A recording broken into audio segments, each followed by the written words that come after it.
Hello बच्चों, आज करने वाले हैं क्लास 11th के होम साइंस का यूनिट 1।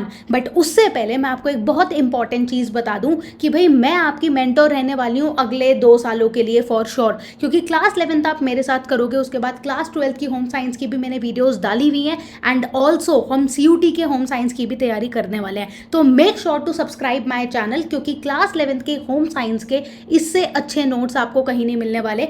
मैंने आपको इस तरीके से पढ़ाने वाली हूँ इस प्रॉपर वीडियो में, जहां पे हम सबसे पहले चैप्टर 1 के नोट्स कवर करेंगे। नोट्स कवर करने के बाद इंपॉर्टेंट क्वेश्चंस भी हाथों हाथ सॉल्व करेंगे। इसलिए ये मेरे बेस्ट चीट नोट्स हैं, क्योंकि यहाँ पे पहले मैं नोट्स कवर करवाती हूँ और सारे important question, 2 marker, long questions और MCQs भी कवर करवाती हूँ। अगर आपने ये पूरी वीडियो कर ली, फॉर श्योर मैं गारंटी दे सकती हूँ कि इससे बाहर कुछ नहीं आएगा। फिर आप चाहे बुक पढ़ो ना पढ़ो, वो आपकी सेकेंडरी चॉइस है, पर मेरे notes are more than sufficient और हर बार बच्चों के 100 में से 100 मार्क्स आते हैं इन देयर थ्योरी एग्जाम। तो शुरू करते हैं भाई यहाँ से। यूनिट 1 जो है आपका, चैप्टर 1 है, वो किस बारे में है? Introduction to human ecology.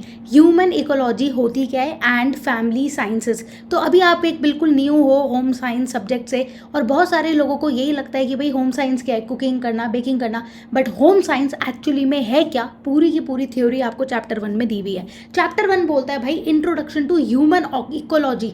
Human science को समझो, फैमिली साइंस को समझो, ये आपका चैप्टर 1 के बारे में है। मास्टर वन शॉट वीडियो भाई शुरू करते हैं अब। द इवोल्यूशन की बात करिए कि इवोल्यूशन होता क्या है। इवोल्यूशन मतलब क्या चेंजेस आए हैं from home science to HEFS। Basically home science को लोग बोलते हैं HEFS, which is also called as your human ecology family science, जहाँ पे आप ह्यूमन बिहेवियर, ह्यूमन इकोलॉजी को समझते हो और फैमिली साइंस के बारे में समझते हो कि भाई फैमिली साइंस होता क्या है। अभी तो आपने अभी कुछ नहीं समझा है, अभी तो आप धीरे धीरे आगे पढ़ोगे, तो आप पूरे 2 साल 11th और 12th में यही चीज़ों के साथ डील करने वाले हो, human behaviour, human ecology and family science. ठीक है। Traditionally this subject was known age home science. तो पहले लोग इसको होम साइंस बोलते थे, आज भी होम साइंस बोलते हैं, बट अब ये जो सब्जेक्ट है इसका एग्जैक्ट नाम हो गया HEFS। 1 मार्कर क्वेश्चन में आ जाता है। होम साइंस को अब क्या बोलते हैं? HEFS, human ecology family science.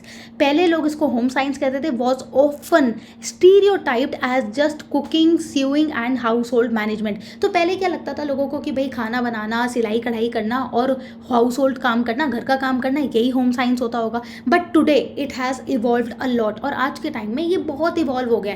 अब ये वो होम साइंस नहीं रहा, क्योंकि अब इसमें क्या क्या चीज़ें आ चुकी हैं।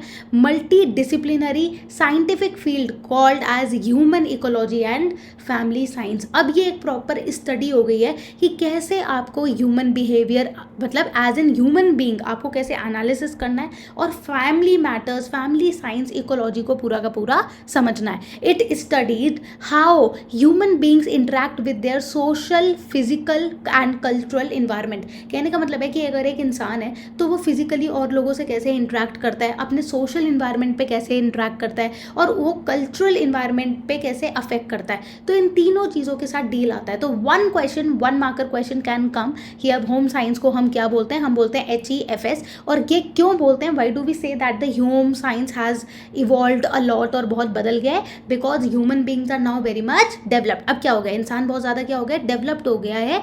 और होम साइंस सब्जेक्ट जो है वो अब कुकिंग, स्विंग वगैरह नहीं है। अब यहाँ पे हम ह्यूमन इकोलॉजी और family matters and how does a human being interact in their physical, social and cultural environment, उसके बारे में पूरी की पूरी बात करिए। समझ में आ गया बच्चों?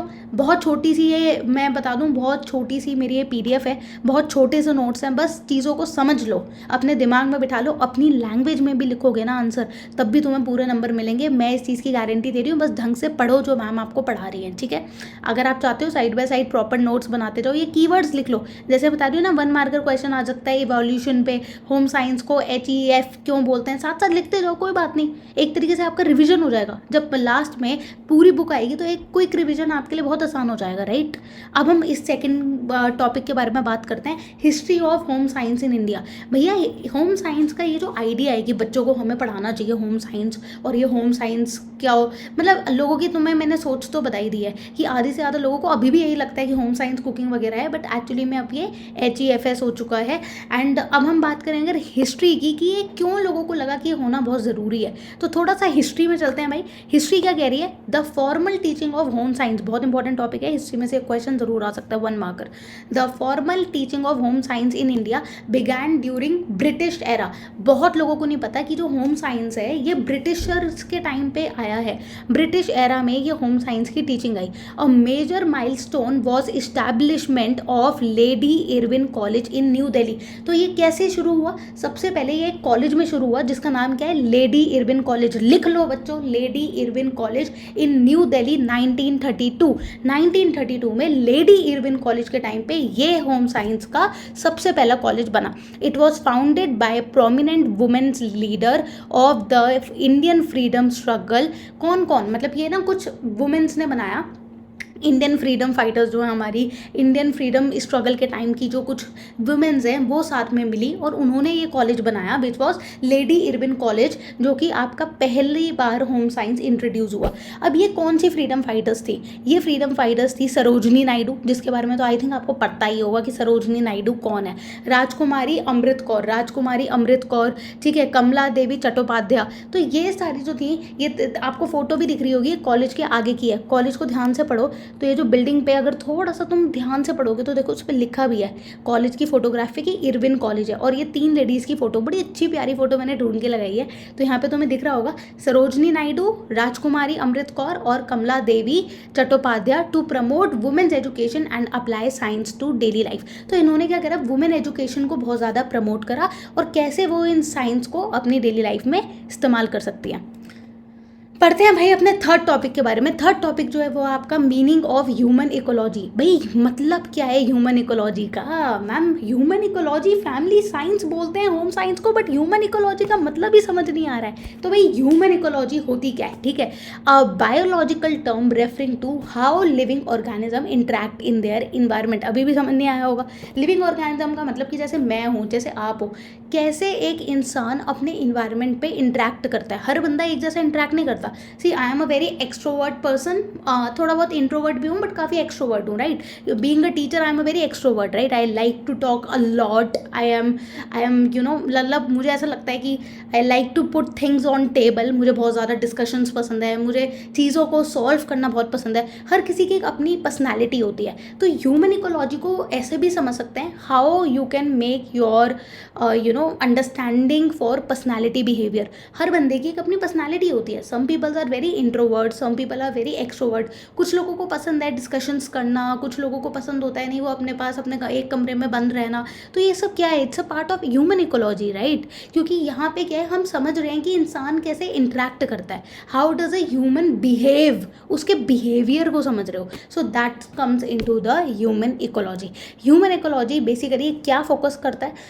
Focus specifically on human beings, इंसानों के ऊपर फोकस करता है, and how they relate to their physical environment, मतलब कैसे वो बिहेव कर रहे हैं, अपने घर में कैसे बिहेव कर रहे हैं, वर्क प्लेस में कैसे बिहेव कर रहे हैं। अब देखो for example, if I give you an example of my self, तो भाई मैं ऐसी ही हूँ, मैं अपने घर पे भी ऐसी हूँ, ठीक है। इफ समबडी ऐसा नहीं है, अरे मेरे हाँ ऑफकोर्स पेरेंट्स आ जाते हैं तो you get little scared, but हाँ मैं अपने ऑफिस में भी ऐसी हूँ, ठीक है। जब मेरे क्लाइंट्स आते हैं तो मैं उनके साथ भी ऐसी बात करती हूँ, मैं अपने बच्चों के साथ, तुम लोगों के साथ भी वैसी हूँ, तो right. So that behaviour is same, but at the same time ऐसे बहुत लोग होते हैं they have different personalities and they all these things. So you should know about home, work places, कैसे एक बंदे के अपना बिहेवियर होता है, कैसे वो फिजिकल इन्वायरमेंट में, मतलब घर पे कैसा है, वर्क प्लेस में कैसा है, सोशल कल्चर में, सोसाइटी में कैसा है, इकोनॉमी में कैसा है, अलग अलग जगह पे कैसे बिहेव कर रहा है। It recognizes that human both shape and are shaped by its surroundings.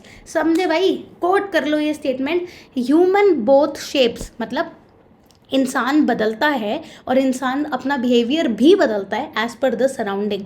For example, अभी मैं इतना चपड़ चपड़ कर रही हूँ, बात कर रही हूँ because I am a teacher and this is my profession to guide you, right. But at the same time, for example, if I am in the seminar, right, I am in a seminar of institutes and I am just sitting in in front of a stage, और मैं वहाँ पे आराम से, मुझे वहाँ पे सुनना है किसी का सेमिनार, या फिर मैं कोई टेडेक्स का कोई शो देख रही हूँ और मैं आराम से उसको सुन रही हूँ, there I will not interact too much, right, I will just focus on the listening part. So it just telling you कि इंसान, आपकी जो ह्यूमन इकोलॉजी है वो ह्यूमन बिहेवियर को बताती है, अंडरस्टैंडिंग ऑफ डिफरेंट पर्सनैलिटीज़ बताती है, ये भी आपको सिखाती है कि कैसे, how does a human change them self in the different surroundings, कैसे वो अपने आप को सराउंडिंग में चेंज करता है. समझ में आ गया हो ना? वीडियो को लाइक कर देना, और प्लीज़ अपने उन दोस्तों के साथ शेयर ज़रूर करना जो तुम्हारे बेस्ट फ्रेंड्स हैं और उन्हें कोई नहीं मिल रहा है कि उन्हें कोई होम साइंस गाइड कर ले, ठीक है? तो ये बहुत अच्छा रहेगा, अपने दोस्तों की थोड़ी बहुत मदद करते रहना चाहिए भाई, थोड़ी बहुत उनकी मदद करते रहो, उनको भी दिखाओ कि भाई वो भी थोड़ा लर्न करे, और मिल के फुल मार्क्स लेके आओ, ठीक है? तो इस बार क्या हुआ था कि क्लास 12 का रिजल्ट बहुत ही अच्छा है, लाइक आई वुड से उनका जो 70 मार्क्स का थ्योरी पेपर होता है काफ़ी अच्छा स्कोर करा है उन्होंने. तुम भी कर सकते हो भाई, बस नोट्स को ध्यान से समझो, कॉन्सेप्ट को क्लियर रखो कि मैं समझाना क्या चाह रही हूँ. और अगर तुम्हें लग रहा है नहीं हमें मैम की कोई बात समझ में नहीं आई है, कोई डाउट आ रहा है, बेटा बेझिझक कॉमेंट कर देना. ऐसा नहीं है कि आपके कॉमेंट का कोई रिप्लाई नहीं करेगा, मैं ऑलमोस्ट 100% कॉमेंट के रिप्लाई करती हूँ, and with in same day it self, ठीक है? हो सकता है 1-2 घंटे आगे पीछे हो जाए, but same day he reply कर देती हूँ, तो ऐसा नहीं है कि आपको बहुत टाइम तक वेट करना है. कोई भी दिक्कत आती है, यू कैन डेफिनेटली बिंदास कमेंट. चलो भाई आगे बढ़ते हैं. Meaning of family science. अब यार फैमिली साइंस क्या होता है, ये बड़ा चक्कर है. Human ecology and family science तो कर दिया, होम साइंस को समझ गए कि भाई ह्यूमन इकोलॉजी क्या है, बट अब फैमिली साइंस क्या है. साइंस जो कि फैमिली के अंदर, मतलब रॉकेट बनाना है घर के अंदर, ऐसा कुछ नहीं है भाई. फैमिली क्या है? The fundamental social unit of society. किसी भी सोसाइटी, मतलब एक ब्रॉड टर्म में बोलूँ, it's a family is a very unit, right? हम में से everyone have their own family, a very small unit of family. So एक बहुत ही छोटी ग्रुप, मैं बोलूँगी सबसे छोटा ग्रुप अगर किसी एक इंडिविजुअल का होता है, वो एक फैमिली होती है, राइट? फैमिली साइंस क्या होती है? The scientific study of family structure, जहाँ पे आप फैमिली के डायनामिक को समझ रहे हो, नेचर को, जहाँ पे आप साइंटिफिक स्टडी कर रहे हो फैमिली के स्ट्रक्चर पे, डायनामिक के, एंड ह्यूमन डेवलपमेंट में, and resource management. For example what is happening in today's life, right? For example जैसे हम लोग जब बचपन में होते हैं, हमारे दादा दादी वगैरह हमसे कितना अच्छा इंट्रैक्शन करते हैं, हमारा देखभाल रखते हैं, ठीक है? और मैं तो मतलब फॉर एग्जाम्पल जब मैं जाती थी स्कूल, मेरी दादी लाती थी, प्रेरणा तू सो गई है, बस में चला जा मेरे साथ. क्या मैं अब this is a very understanding, क्या मैं उतना टाइम अपने ग्रैंड पेरेंट्स के साथ दे पा रही हूँ? एम आई इंट्रैक्शन, क्या इंट्रैक्शन चल रहा है सोसाइटी में? How people are behaving with their elders and youngers. क्या पेरेंट्स वैसे ही बिहेव कर रहे हैं जैसे पहले करते थे, अब वैसे ही कर रहे हैं, या is there anything change? So that understanding, and I would say this is a very important chapter, this is a very important unit which is called as family science. जितने भी तुम्हारे काउंसलर देख लो, जितने भी तुम्हारे इकोलॉजिस्ट देख लो, जितने तुम्हारे साइकोलॉजिस्ट देख लो, what are they doing? They are basically understanding the family science. Family science ही तो समझ रहे हैं. क्यों आपको, अच्छा किसी के साथ डिवोर्स हो गया, why there has been a divorce? There is always a psyche, that psychology behind it, and that understanding, it's not about psychology, it's also about कि क्या बंदा सोच रहा है, क्या उसके दिमाग में चल रहा है. तो वो पूरा अंडरस्टैंड करना कि टाइम कैसे बदल रहा है, क्यों अब छोटे बच्चे हैं नहीं बात करना चाहते, है ना, नहीं बात करना चाहते मम्मा से, मैं बोलूँगी भाई फ़ोन छोड़ दे, फॉर एग्जाम्पल कि भाई फ़ोन छोड़ो, अब नहीं देखना है, वो उल्टा पेरेंट्स को ही उल्टा बोल रहे हैं. So that generation and everything of understanding how much resources are available now days, human development, ये सब कुछ आपका फैमिली साइंस में आता है, ठीक है बच्चा? It focuses on improving the quality of life. सोचते हैं ये सारी चीज़ें जब एक बंदा पढ़ रहा होता है about these things, it enhances there quality of life. Quality of life is not related to money. How does a person have? It is about the relationships, right? कितने अच्छे रिलेशनशिप्स बन रहे हैं. और इसीलिए लोगों को होम साइंस, या फिर मैं बोलूँ ह्यूमन इकोलॉजी, फैमिली साइंस पढ़ाई जाती है, ठीक है? क्वालिटी ऑफ लाइफ को इम्प्रूव करने के लिए by by applying scientific knowledge to everyday challenges. जहाँ पे आप scientific you tell about scientific knowledges, ठीक है? कि स्क्रीन टाइम नहीं बढ़ा रहे, start asking questions and interaction with your child. ये सब चीज़ें जब एक साइकोलॉजिस्ट बताता है या कोई काउंसलर बताता आता है, तो why? Because of the understanding of family science. I think अब तुम लोगों को समझ में आ गया हो कि होम साइंस वो नहीं होता जहाँ पे आप सीख रहे हो कुकिंग कैसे करते हैं, ये कैसे करते हैं, उसको एक होम साइंस का नाम दे दिया है, बट एक्चुअली में it's a human ecology and family science, and it's a very good career option also if somebody wants to have in future. अब हम आते हैं कोर ऑब्जेक्टिव्स ऑफ HEFS। अब HEFS जो है आपका, HEF बोलूँ या फिर मैं आपका बोलूँ ये होम साइंस बोलूँ, इसका कोर ऑब्जेक्टिव क्या है, मतलब इसका मकसद क्या है, ठीक है, मकसद ये क्यों पढ़ाया जा रहा है हमें, ठीक है, एम्पावरमेंट करने के लिए। सबसे पहली पॉइंट क्या है, क्वेश्चन आ सकता है directly, it's a 3 marker question which can directly come, what are the core objectives of HEFS? That is empowerment, to empower individual with skills for personal growth. कहने का मतलब क्या है यहाँ पे बच्चे, कि जहाँ पे आपको एम्पावर कर रहे हैं, इंडिविजुअल बंदे को सिखाया जा रहा है अपनी पर्सनल ग्रोथ के लिए, ठीक है। फॉर एग्जांपल आजकल कितने सारे ऐसे चैनल आ गए हैं XYZ जहाँ पे पर्सनल ग्रोथ सिखाई जा रही है, तो ये पर्सनल ग्रोथ कैसे करते हैं, societal contribution, how you can contribute to society, each one of us is contributing to the society in terms of money, in terms of if they can provide any service to the society. तो हर एक चीज़ क्या है, it's a empowerment, it's a part of, ये जब हम पढ़ते हैं ह्यूमन इकोलॉजी, फैमिली साइंस, तो हम क्या कर रहे हैं, एम्पावरमेंट कर रहे हैं हर बंदे को for their personal growth and skills and societal contribution. Second क्या है, रिसोर्स मैनेजमेंट। रिसोर्स मैनेजमेंट क्या होता है, रिसोर्स मैनेजमेंट क्या है, to teach effective management of human and non human resources, जहाँ पे आपको सिखाया जा रहा है कि लोगों को कैसे मैनेज किया जाता है, एंड नॉन ह्यूमन रिसोर्सेज मतलब which are non living beings, उनको कैसे आपको मैनेज किया जाना है। फॉर एग्जाम्पल जब मैं रिसोर्स मैनेजमेंट की बात करती हूँ बच्चे, तो आप आगे जाके जब क्लास 12 में पढ़ोगे तो रिसोर्स मैनेजमेंट क्या है, बेसिकली HR का काम। फॉर एग्जाम्पल मैं आपको बोलूँ, हर कंपनी में HR होती है, वो इतने बंदों को संभालती है, क्या वो सिर्फ 1-2 बंदों को संभालती है, नहीं, एक HR होगी, तो कंपनी में उसका बॉस क्या है, मैनेजर क्या है, किसकी सैलरी कब क्रेडिट करनी होती है, किसकी डिडक्ट करनी होती है, कौन आया है, कौन नहीं आया है, कौन कैसा बिहेव कर रहा है, सारी चीज़ों का उसको क्या रखना पड़ता है, पूरा डेटा रखना पड़ता है, ट्रैक करना पड़ता है। तो this is a part of resource management, right. Resource management क्या है, to teach effectively management of human, जहां पे आप इंसान को अंडरस्टैंड कर रहे हो और उसकी पूरी साइकी को समझ रहे हो। तो that's why it's HR, maximum लोगों के पास HR के पास ये सब्जेक्ट भी होते हैं 11th-12th में, दैट इज आर HEFS, ठीक है। एंड नॉन ह्यूमन रिसोर्सेज क्या होते हैं, for example non human resources की बात करूँ, जैसे कि आपकी डे टू डे लाइफ में पैसे को कैसे मैनेज करना है, that is your money. Energy को कैसे आपको मैनेज करना है, कौन सी चीज़ों पे आपको अपनी एनर्जी लगानी है और कौन सी चीज़ों पे एनर्जी नहीं लगानी है, टाइम को कैसे मैनेज करना है, ये सारी चीज़ें आपकी रिसोर्स मैनेजमेंट में आती है। वेल बीइंग क्या होता है भाई, to promote physical, mental and social wellbeing across all stages of life. जब आप होम साइंस पढ़ रहे होते हो तो आपको इतनी सारी चीज़ें सीखने को मिलती हैं, इतनी सारी अदर फील्ड्स के बारे में। Home science is one of the very interesting subject, मैं तुम्हें बता रही हूँ, हर चैप्टर में तुम्हें भाई कुछ ना कुछ सीखने को मिलेगा। अपैरल के बारे में सीखने को मिल रहा है, होटल्स के बारे में, मतलब हर चीज़, मतलब हर इंडस्ट्री की तुम्हें थोड़ी थोड़ी नॉलेज होगी, and that will be a very interesting subject and it's very scoring also. तो ध्यान से पढ़ो बस। वेल बींग का मतलब क्या है, to promote physical, mental and social wellbeing, कि फिजिकली बंदा सही रहे, मेंटली बंदा स्ट्रॉन्ग रहे एंड सोशल वेलबींग रहे।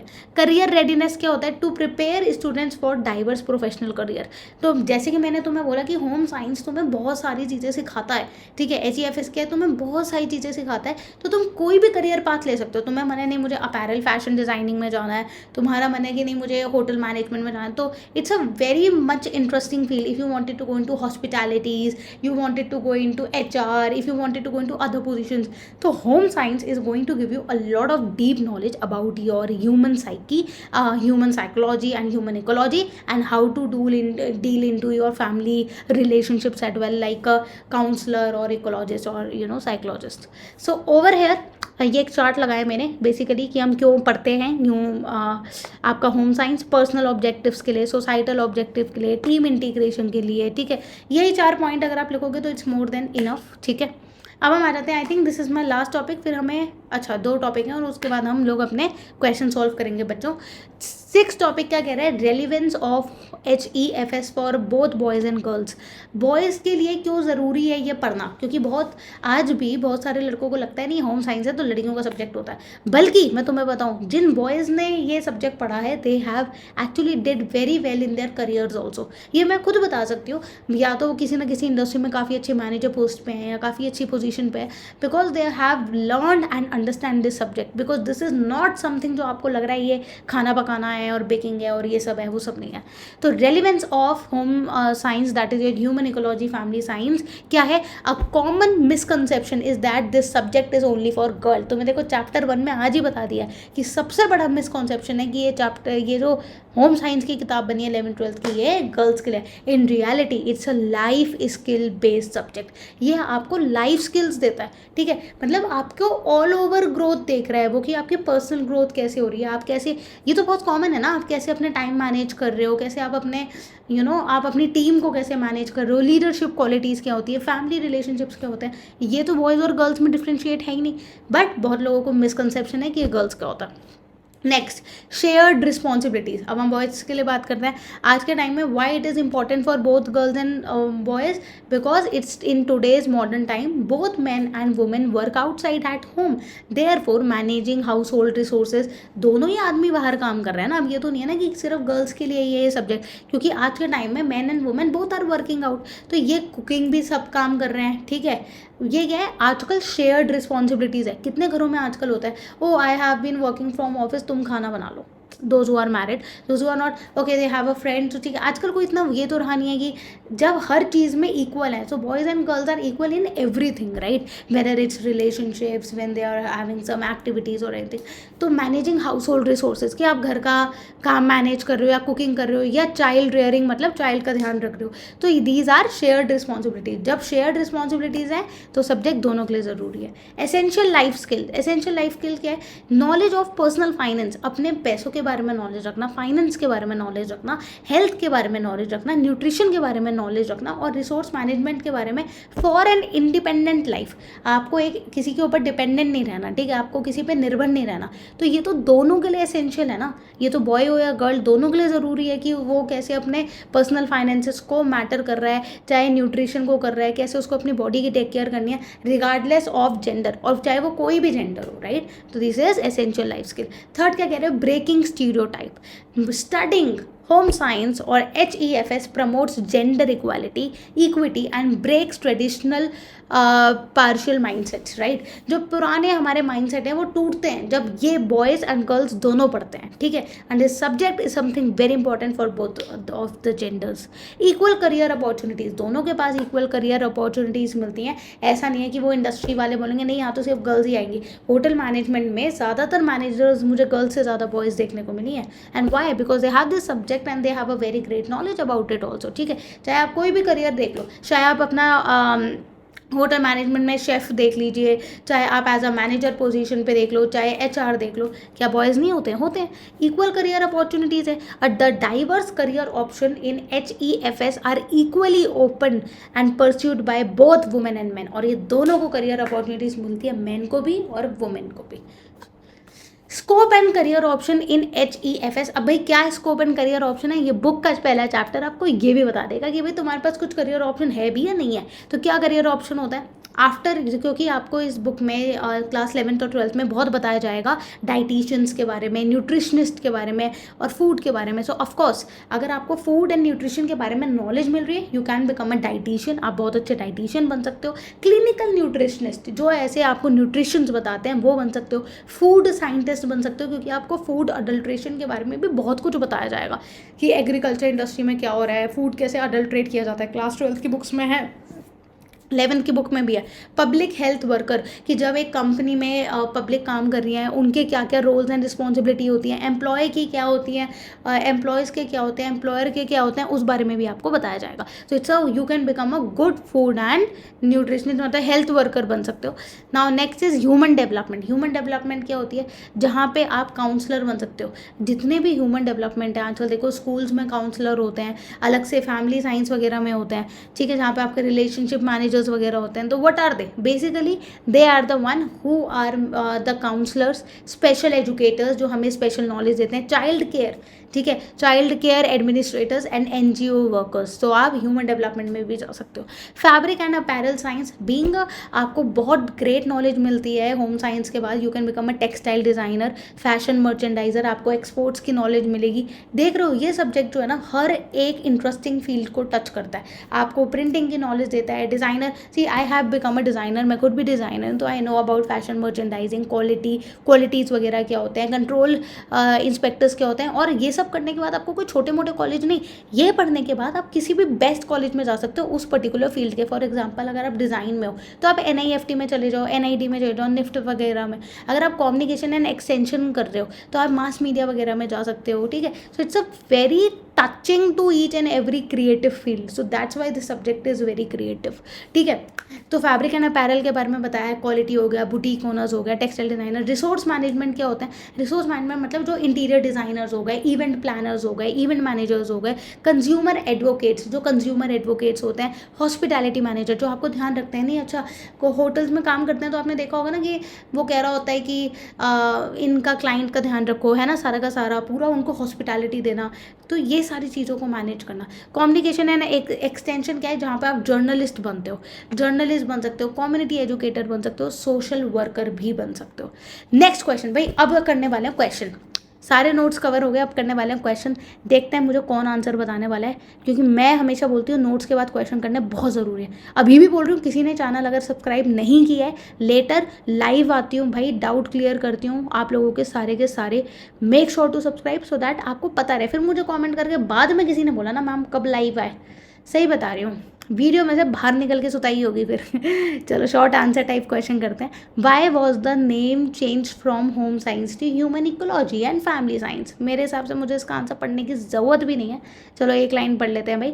होम साइंस से ह्यूमन इकोलॉजी फैमिली साइंस हुआ बिकॉज ऑफ द स्टीरियोटाइप कि it's cooking and baking. Second आप ये बताओगे present a comprehensive study of human interaction, क्योंकि ह्यूमन साइकोलॉजी या इंट्रैक्शन को पढ़ते हो in different environment and provide scientific management to family resources. Name the first college established in India to teach home science. Home science का जो college है वो कौन सा है? लेडी इरविन कॉलेज, जो कि दिल्ली में बना है 1932 में ब्रिटिशर्स के टाइम पे, जो कि आपकी सरोजनी नायडू, अमृत कौर, ठीक है, और एक और नाम था मैं भूल गई हूँ, देख लेना, कमेंट डाउन करना क्या नाम पढ़ाया था शुरू में, देख लो। इसी तरीके से टेस्ट लेने वाली हूँ मैं भूल गई एक और नाम था, 3 नाम बताए थे मैंने, क्योंकि उस फोटो में 3 लेडीज़ थी। तुम कमेंट करके बताओ वो 3 नाम कौन थे। अब मैं पूछ रही हूँ, define human ecology in your own words. Human ecology अपनी भाषा में बताइए कि ह्यूमन इकोलॉजी होता क्या है। ह्यूमन बीइंग को समझना फिजिकली, बायोलॉजिकली, सोशल कल्चरली और उनकी साइकी को। शॉर्ट आंसर टाइप क्वेश्चन करते हैं भाई। नेम एनी 3 करियर ऑप्शन इन फैब्रिक साइंस। फैब्रिक मतलब जो कपड़ों में डील करते हैं, ठीक है, जैसे आपके रिटेलर्स हो गए, मार्केटिंग में आपने देखा होगा जो लोग कपड़ों में डील करते हैं, उसकी डिजाइनिंग करते हैं, उनको क्या बोलते हैं? टेक्सटाइल डिजाइनर बोल सकते हो, ठीक है। फैशन मर्चेंडाइजर, जो कि ये ध्यान रखता है, मर्चेंडाइजर का बेसिकली रोल ये होता है, इस वाले चैप्टर में है नहीं बट तुम्हें बता रही हूँ याद रखने के लिए। डिजाइनर का तो डिजाइन करना कि कपड़े पे ये प्रिंट होगा वो होगा। फैशन मर्चेंडाइजर का काम होता है कि फैशन की चीज़ों को देखना कि यार इसका गारमेंट बन गया, अब इसको यहाँ रखवाना है स्टोर पे, यहाँ रखवाना है, कि किस कारीगर से काम करवाना है, किससे नहीं करवाना है, वो सारी चीज़ों को ध्यान रखने का काम होता है फैशन मर्चेंडाइजर। तीसरा होता है क्वालिटी कंट्रोल इंस्पेक्टर। मान लो अगर मैंने किसी क्लाइंट के लिए 1000 टी-शर्ट बना दी, उसकी क्वालिटी भी तो चेक करूंगी कि भाई कहीं छेद तो नहीं हो गया प्रिंटिंग करते हुए, डाई करते हुए कहीं ऐसा तो नहीं है डाई बाहर ही निकल रही है सारे कपड़ों के, फेड ही हो गए। तो उसके लिए मेरे को एक क्वालिटी का बंदा बिठाना पड़ता है जो कि सारी चीज़ों को चेक करता है। अब बोलोगे एक काम मैनुअली होता है, भाई मैनुअली नहीं होता, वैसे तो आजकल ऑनलाइन भी हो रहा है, बट फिर भी एक क्वालिटी का बंदा बैठता ही है, ठीक है। ऑल दो चाहे जो भी बोलो नहीं बोलो, इसलिए क्वालिटी का एक बार बंदा चेकिंग के लिए गारमेंट इंडस्ट्री में, चाहे होम फर्निशिंग की इंडस्ट्री, किसी भी इंडस्ट्री में चले जाओ जहाँ पे कपड़े से रिलेटेड काम होता है, वहाँ पे क्वालिटी कंट्रोलर होता ही है जो चेक करता है क्वालिटी की भाई सही है या नहीं है। पता चले किसी से मैंने पूरा एक रूम भर के कपड़ा मंगवा लिया, एक थान भर के मंगवा लिया और उसमें छेद है अंदर, तो कोई क्वालिटी का बंदा तो बिठाऊंगी तो वही तो चेक करेगा। Next question, home science is not just for girl, justify the statement. भैया टिक लगा दो, ये क्वेश्चन आएगा, ये आएगा पेपर में, और अगर ये क्वेश्चन नहीं आया तो मेरा नाम प्रेरणा नहीं। अब चैनल पे आके एवन बोला मैम अपना नाम बदल लो। ठीक है, तो भाई होम साइंस लड़कियों के लिए नहीं होता है। इसको आप कैसे बताओगे? क्योंकि करियर इक्वालिटी मिलती है, स्टीरियोटाइप है ये, आजकल फैमिली बदल रही है, शेयर्ड रिस्पॉन्सिबिलिटीज़ हो चुकी हैं, तो ये सब लड़कियों के लिए नहीं है, दोनों जेंडर के लिए। जेंडर इक्वालिटी होता है, जो अभी पीछे पढ़ा है वो सारे पॉइंट्स आपको लिखने पड़ेंगे। लॉन्ग आंसर टाइप क्वेश्चन देख लेते हैं। आई थिंक यही एक क्वेश्चन आ सकता है लॉन्ग आंसर टाइप में।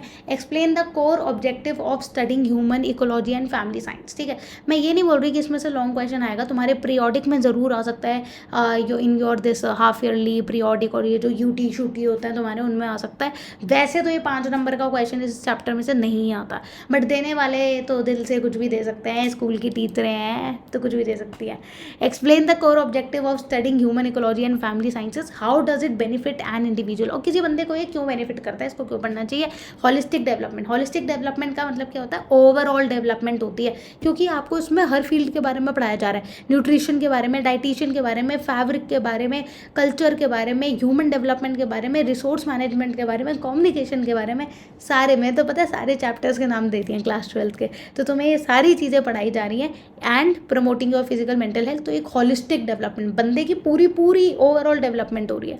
रिसोर्स ऑप्टिमाइजेशन, आप रिसोर्सेज को कैसे मैनेज करते हो, टाइम मनी स्पेस, इसलिए बहुत इंपॉर्टेंट है। स्किल एक्विजिशन, स्किल एक्विजिशन का मतलब क्या होता है, आपको प्रैक्टिकल नॉलेज मिल रही है सारी की सारी। ये जो आपको सब्जेक्ट है ना, ये एक्चुअली में बहुत प्रैक्टिकल है, चाहे आप होटल्स इंडस्ट्री में जाओ, ठीक है, इतने बड़े बड़े होटल्स वगैरह हैं उनके मैनेजमेंट में चले जाओ, चाहे ऑफिस में HR देख लो, ये सारे ऐसे रोल्स हैं जो एक्चुअली में एग्जिस्ट करते हैं और इसके लिए बहुत इंपॉर्टेंट है सीखना। तो ये आपको स्किल सिखाती है। प्रोफेशनल ग्रोथ, प्रोफेशनली आपको ग्रोथ मिल सकती है, you can become a nutritionist, fashion designer, community development, HR, कुछ भी बन सकते हो। Social awareness, it creates an understanding of social issues, social issues के बारे में आपको बताया जाता है कि आजकल ये दिक्कत चल रही है, वो दिक्कत चल रही है, ये दिक्कत चल रही है, सारी सोशल इशूज़ के बारे में। एंड कस्टमर राइट, क्या क्या कस्टमर के राइट है तो वो भी आपको बताया जाता है। मल्टीपल चॉइस क्वेश्चन कर लेते हैं भाई। व्हाट इज द प्राइमरी, मैं नहीं बताने वाली आंसर, आंसर छुपा भी तो नहीं सकती, अगली बार ना आंसर दिखाने नहीं वाली हो, तुमसे पूछूंगी MCQ के आंसर्स बताना। What is the primary purpose of human ecology, क्या होता है purpose. The study of plant life, plant के बारे में पढ़ रहे हैं भाई हम। The relationship between human and environment, human और उसके एनवायरनमेंट के बारे में पढ़ रहे हैं। The internal structure of human brain, brain के बारे में पढ़ रहे हैं। ह्यूमन इवोल्यूशन के बारे में पढ़ रहे हैं। तो आंसर क्या होगा, relationship between human and environment, इंसान और एनवायरनमेंट के बीच की स्टडी कर रहा है। Who among the following was instrumental in establishing the Lady Irwin College in 1932? कहाँ पे हुआ है ये, गुजरात में बना है ये लेडी इरविन। वैसे पूछ रही हूँ, ये क्वेश्चन है नहीं, तुमसे पूछ रही हूँ, लेडी इरविन बना गया, कमेंट करके बताना। मैं देखना चाहती हूँ यार कितना मेरे बच्चे बात सुनते नहीं सुनते हैं। क्लास 10th और 12th के तो बहुत अच्छे, 11th वाले हैं या नहीं है, या वो अभी लाइट हो चुके हैं बोर्ड देने के बाद। Indira Gandhi, mother Teresa, Sarojini Naidu and Rani Laxmibai. तो भाई इनमें से किसने बनाया, इंदिरा गांधी ने तो बनाया नहीं था, वो मदर टेरेसा ने भी नहीं बनाया, सरोजनी नायडू और वो अमृत कौर और एक और लेडी है ना, रानी लक्ष्मीबाई ने भी नहीं बनाया। Which of the following falls under the specialization of human development? कौन सी ऐसी कैटेगरी है जो ह्यूमन डेवलपमेंट करवाती है। डाइटिक्स मतलब डाइटिशियन के बारे में ह्यूमन डेवलपमेंट होगी, नहीं। डिज़ाइनिंग से भी ह्यूमन डेवलपमेंट नहीं होगी। ह्यूमन डेवलपमेंट होगी आपकी EC, जो कि अर्ली चाइल्डहुड एजुकेशन, क्योंकि जब आप अर्ली चाइल्डहुड एजुकेशन के बारे में समझते हो तो कहीं ना कहीं वहाँ पे ह्यूमन डेवलपमेंट, अगर यहाँ पे होता है कि कौन सी ऐसी फील्ड है जो कि डिज़ाइनिंग को ध्यान में रखती है, तब मैं टेक्सटाइल डिज़ाइनिंग बोलती। कौन सी ऐसी फील्ड है जो फूड एंड न्यूट्रिशन को ध्यान में रखती है, तब मैं डाइटिक्स बोलती। कौन सी ऐसी चीज़ है जो कि होम डेकोर का ध्यान रखती है, इंटीरियर डिज़ाइनिंग का, तब मैं इंटीरियर डेकोरेशन बोलती। बट ह्यूमन डेवलपमेंट, ह्यूमन की डेवलपमेंट कैसे होगी, अर्ली चाइल्ड एजुकेशन से। लास्ट पेज है भाई, जल्दी से कर लेते हैं। The term ecology is originally derive from the branch of science. Ecology कौन सी ब्रांच ऑफ साइंस से आया है, फिजिक्स से तो नहीं आया भाई, केमिस्ट्री से आया है या बायो से आया हुआ है, बायोलॉजी से आया है इकोलॉजी, क्योंकि जहाँ पे भी आपकी इन्वायरमेंट की बात होगी, आपके इकोसिस्टम की बात होगी, तो इकोसिस्टम के अंदर क्या आ जाता है, बायोलॉजी आ जाती है। एस्ट्रोनॉमी तो बिल्कुल भी नहीं है। The study of human ecology and family science is essential for, human ecology और फैमिली साइंस क्यों ज़रूरी है भाई। Only girls to manage home, सिर्फ लड़कियों के लिए है जिससे वो अपने घर को मैनेज कर सकें। Only boys to understand career option, लड़कों के लिए जिससे वो अपने करियर को समझ सकें। Both boys and girls to develop life skills, दोनों के लिए है कि लड़के लड़की दोनों को करने चाहिए अपनी लाइफ स्किल्स और रिस्पॉन्सिबिलिटी को समझने के लिए। या only those who want to become chef, जिसको शेफ बनना है, तो भाई ऑप्शन C है, क्योंकि दोनों को ही पढ़ना चाहिए, बॉयज़ और गर्ल्स को, लाइफ स्किल्स और रिस्पॉन्सिबिलिटीज के। Which of these is not considered a core idea of HEFS, इनमें से कौन सा कोर आइडिया नहीं है, समझ रहे हो, मतलब ह्यूमन इकोलॉजी का कोर आइडिया कौन सा नहीं है। Food and nutrition, fabric and apparel, computer programming या resource management. Food and nutrition तो है, आपको फूड सिखाया जाएगा, सब कुछ बताया जाएगा। फैब्रिक एंड अपैरल भी है, क्योंकि डिज़ाइनिंग कैसे होती है, क्या इंडस्ट्री है, पूरा फैशन इंडस्ट्री कैसे काम करती है, प्रोडक्ट लाइफ साइकिल क्या है, सब पूरी की पूरी स्टडी ऑफ फैब्रिक्स आपको पढ़ाई जाती है। कंप्यूटर प्रोग्रामिंग, कंप्यूटर नहीं सिखाई जाती यार, ये human ecology and family sciences है, तरस खाओ। भाई सब्सक्राइब कर देना चैनल, जिससे पता चल जाए कि लाइव कब आती हूँ और कब नहीं आती हूँ। अपडेटेड रहो, ठीक है, मोटिवेटेड रहो। क्लास 11 12 CUT, अभी बहुत लंबी जर्नी है होम साइंस को लेके, ठीक है, तो बने रहो। Bye bye.